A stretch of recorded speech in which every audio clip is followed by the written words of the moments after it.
How's it going, everyone? I'm here today to bring you guys my rankings of all the base form starter Pokemon. In this video, I'll be ranking every single base form starter from weakest to strongest, and giving my thoughts as to why. Hopefully you guys enjoy the video. And with that said, let's get started with ranking these Pokemon. The first starter Pokemon making our list today, as much as it pains me to do so, is Chikorita. Chikorita is also my second favorite Pokemon of all time, so this kind of stings a little bit more. While none of these starters are necessarily bad options to use, Chikorita of the ones currently created is the worst. To start with, while all starters have the same base 3 abilities of Overgrow, Blaze, or Torrent, Chikorita, unlike most of these Pokemon, has a fairly useless hidden ability, making its better ability the starter ability unlike most of our options. Leaf Guard prevents Chikorita from being statused, and also stops rest from working as long as the sun is up. This doesn't really help Chikorita a lot, as it already gets aromatherapy for support. Chikorita also has pretty lackluster offenses, with 49 in each, and its bulk is only 45, 65, 65, which isn't necessarily great either, even for starter standards. If that wasn't bad enough, Chikorita, also barring Mud Slap, Ancient Power, Iron Tail, and Counter, has a moveset made up of only grass and normal type moves offensively, making its coverage fairly lackluster, even if you take into account Ancient Power. Overall, while it isn't awful, Chikorita is not a good starter either, making it our weakest option on the list. Next on our list is none other than Oshawott. Coming off Chikorita, this actually ends up being an exceptionally better option than our last starter we went over. Unlike Chikorita, Oshawott has an actually useful hidden ability in Shell Armor, preventing critical hits. This helps immensely when taking into consideration the fact you can throw on an Eviolite onto this Pokemon and guarantee keeping the bulk it provides without consideration of critical hits plaguing you. Not only that, but Oshawott has some pretty nice coverage options with moves such as X-Scissor and Ice Beam, and other strong options such as Night Slash, Sacred Sword, and Air Slash to round out your potential offensive move pool. While the speed is a mediocre base 45, both offenses are pretty strong, being base 55 and 63 special attack, making this Pokemon a pretty strong option whether you want to use it physically or specially. We now have a long list of fire types coming up, with the first being none other than Tepig. Yet another Generation 5 starter on this list, Tepig finds itself in a bit of a weird position typing and stat-wise. Most fire types end up having more offensive stat lines and abilities, but Tepig has for its hidden ability none other than Thick Fat, helping it switch in even better versus fire types and ice types, which really doesn't help change much about Tepig, as it handles both of those types really easily anyway. Luckily, Tepig has a pretty strong physical attack stat of 63, with a plethora of strong options such as Head Smash, Flare Blitz, Wild Charge, and much more. Tepig has a super well-rounded set of options to hit things such as water types, or even other fire types that would otherwise not really be damaged by something like Flare Blitz. Overall, Tepig definitely, while not a bad fire type, is probably the weakest of the bunch. The next fire type in our long line of them is none other than Charmander. Charmander, while considerably better than Tepig, is still probably the second weakest fire type starter, which says a lot about what's to come later on. Charmander has incredible speed at base 65, and a strong base 60 special attack. Alongside that, with a great hidden ability and solar power to help it damage even easier provided the sun is set. So what actually holds Charmander back? I think if anything, Charmander just is a pretty ordinary Pokemon, and while it has strong options, such as Solar Beam with the sun up to hit water types, or even Thunder Punch if you go physical instead, there's also coverage in Dragon Pulse or Ancient Power. Charmander just doesn't have any sort of edge over other fires on this list, to put it bluntly. It's not bad, but it just doesn't stand out either, which I think makes sense considering it's 21st on this list. Breaking into the top 20 on here, we have our third fire type in a row, Cyndaquil. Now, Cyndaquil will be very brief, but basically, think of this as better Charmander. Cyndaquil and Charmander have the exact same stats. Not a single stat on either Pokemon is different. So what gives Cyndaquil the edge? Cyndaquil has Flash Fire, which, while this Pokemon already resists fire anyway, the boost to fire attacks is amazing when you consider this Pokemon. Unlike Charmander, Cyndaquil gets access to the move Eruption. Eruption does more damage the healthier you are, so throw on a Choice Scarf, and you're even going to leave a dent in most resistances. As I said, this is quite literally just better Charmander. Before we break into another type for a change, we have one more fire type to talk about for now, being Fennekin. Fennekin is actually a pretty cool fire starter, having access to options such as Grass Knot and Psychic/Psyshock for coverage. This is one of the few fire types that can run special options without relying on Solar Beam for grass types. Not only that, but Magician is a really cool ability that allows the user to steal its opponent's item after attacking, as long as you aren't holding one when you do attack. Fennekin even has some cool support options like Wish to help with its own longevity. And while Fire, as I mentioned earlier, isn't necessarily a good defensive typing, at least unlike Tepig, this has actual recovery. With a strong special attack of base 62 and a good speed stat in base 60, it's no wonder that Fennekin just snuck into our top 20 starters. Finally getting back to our non-fire type starters, next up on the list is none other than Rowlet. Everyone's favorite Gen 7 starter somehow ended up being the worst, but why is that? For one, Rowlet not being a ghost type at this stage actually hurts it a lot, as it's currently 4 times weak to ice. And with the grass flying typing, it loses some key resistances that grass has had, such as an electric resist for example, while also not really benefiting from the ground immunity much either, seeing as it was a resist already. On the bright side, its hidden ability Long Reach, in tandem with its not bad 55 attack, allows it to be a nice option both offensively and defensively, even if its typing is mediocre at best.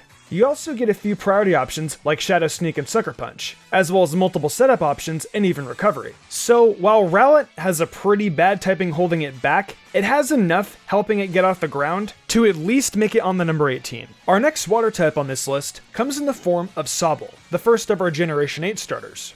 Sobble is by far the weakest Generation 8 starter, but it's still actually really strong. In comparison to both other base forms, Sobble has an incredible base 70 in both of its speed and special attack stats, making it a really fast and strong option in comparison to other unevolved Pokemon. Sadly, Sobble can't actually take advantage of that special stat, as its special move pool is Mud Shot than other water or normal type moves. If you set the weather, you can get coverage out of Weather Ball I guess, but it'd really need to be Hail, as having a rock type move won't help a lot, and Sun will only weaken your own stab. On the bright side, you at least do get U-turn to quickly leave against any bad matchups, while still outpacing most Pokemon to get out quick enough. Even still, just with how strong this Pokemon hits, Sobble had to be ranked at 17 on the list, even if it can only damage with basically water moves, barring Mud Shot for actual coverage.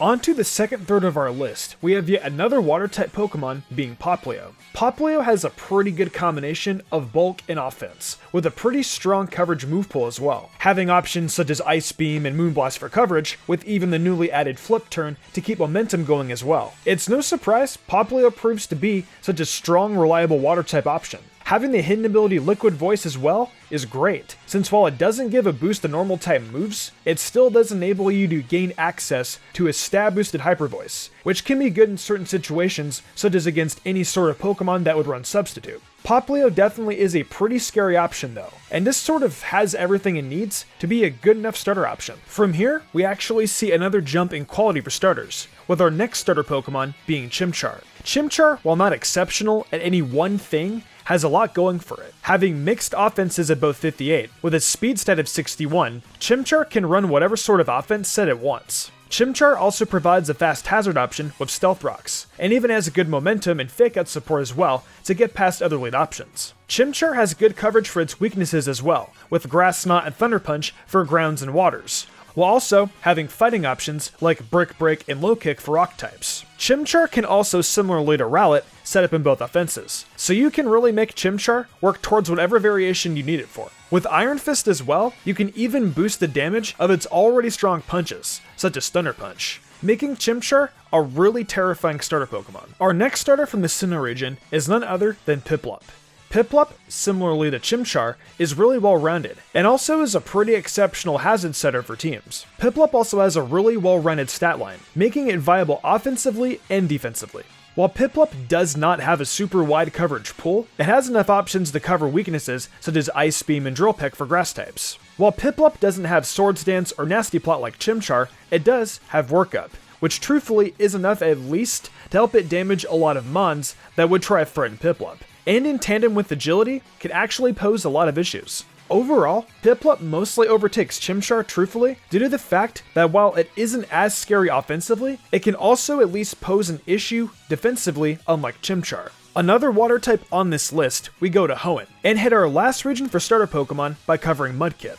Mudkip is pretty much just like Piplup, except it's stronger offensively by a bit. Mudkip's offenses lean at 70 attack and 50 special attack, which makes its higher offense a fair bit over Piplup's, with its weaker offense right below, while having a lot stronger coverage as well. Mudkip can not only cover its grass weaknesses with options like Avalanche and Ice Beam, but it also can cover its electric weakness without relying on Mud Slap since it gets Earth Power. This also provides you with an option to set rocks, and while its hidden ability, being damp, is pretty useless, Mudkip still is able to sit in front of most teams and cause enough issues to where that won't matter for it. If Mudkip had an actually useful hidden ability, it'd probably be in our top 5 for this list, to be honest. But as it stands right now, Mudkip just barely missed out on the top half by coming in at number 13. To start off our top half, we have none other than our final Sinnoh starter being Turtwig. Now, I tell you, I know some of you guys are going to be like, okay, now what's this guy going to say about it now? Well, it actually made it into a pretty good spot on this list. I actually respect it a lot.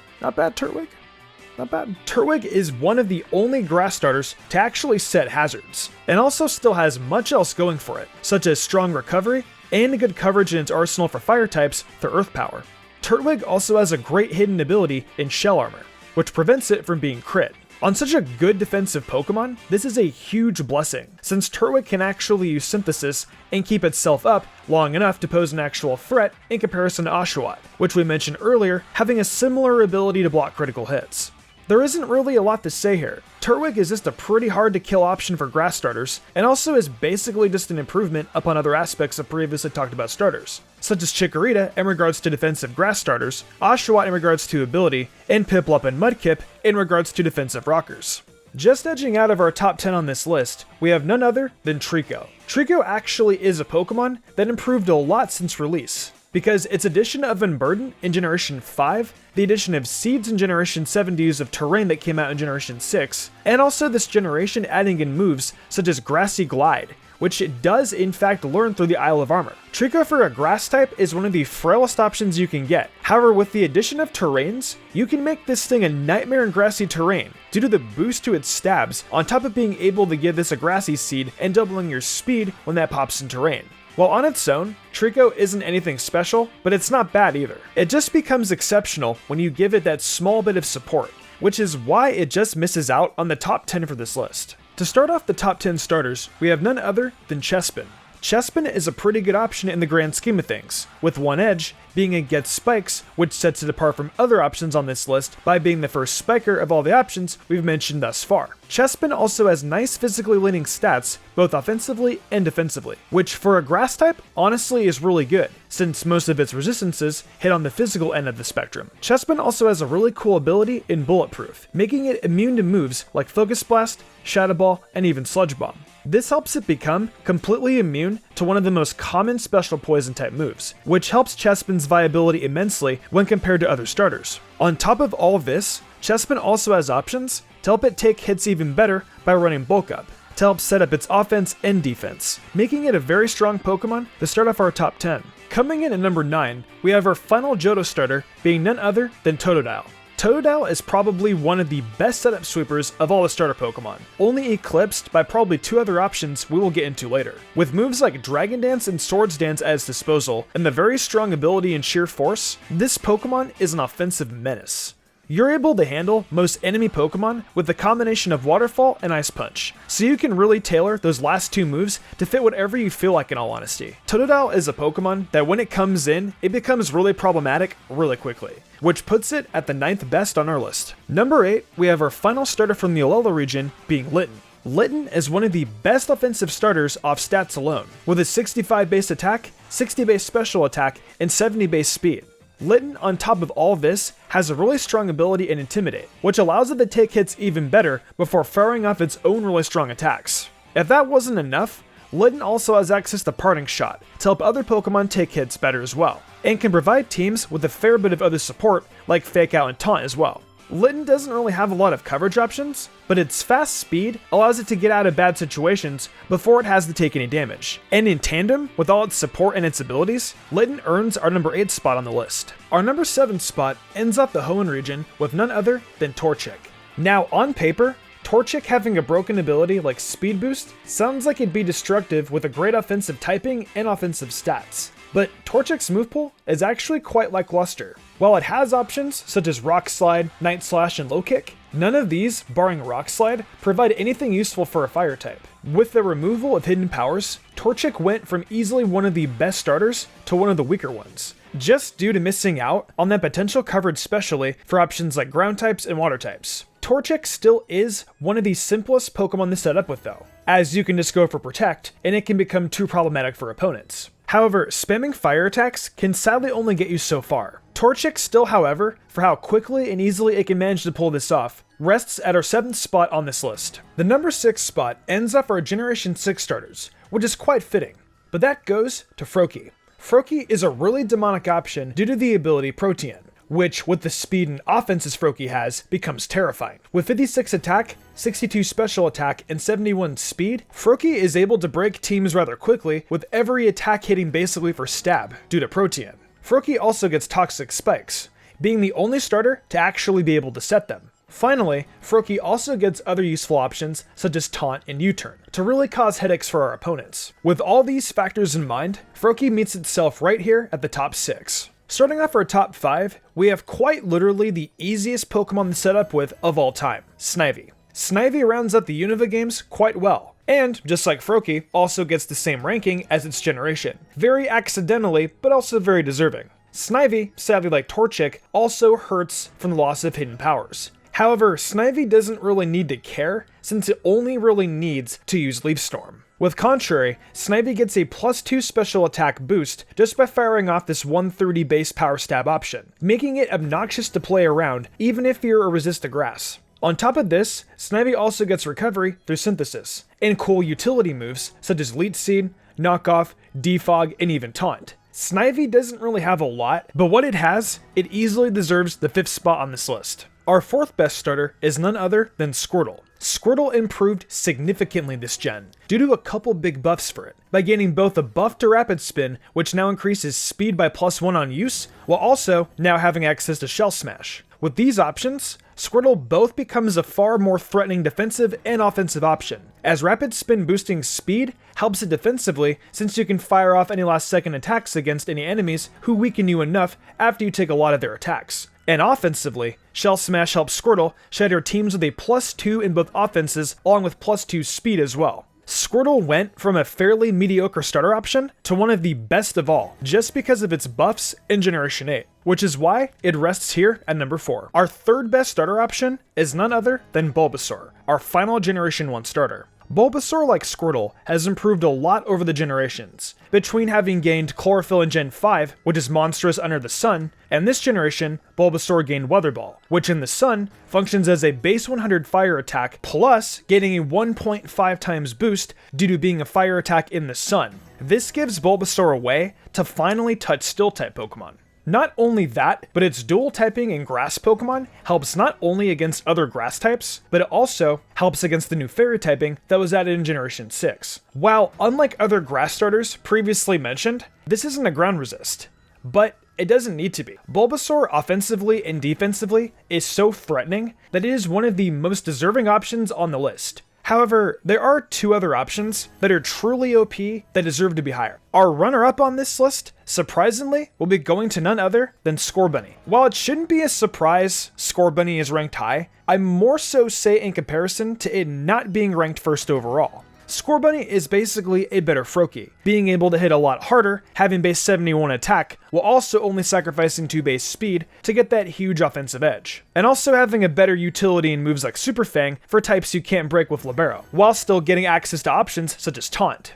Scorbunny is quite literally just Froakie 2.0. However, there is still one Pokemon who surpasses even this. Our final option on this list is none other than Grookey. Our top 2 starters both go to Galar starters, which on paper may seem like a shock. However, when you break it down, Grookey being number 1 should be no surprise. When you consider Grookey has strong offense and speed of both base 65, on top of it also getting a great hidden ability in Grassy Surge, Grookey can already be a nightmare, even without other options giving support. On top of this, Grookey also gained in the Isle of Armor, Grassy Glide, which gives it a base 91 priority option in terrain that is also stab boosted, making it a no drawback attack for Grookey. Grookey can also pivot out against bad matchups, and even use a Grassy Seed to give it extra bulk while providing a strong acrobatics to handle any opposing grass types who may try to take advantage of your terrain, such as Bulbasaur, which was previously mentioned, or even Trico as well.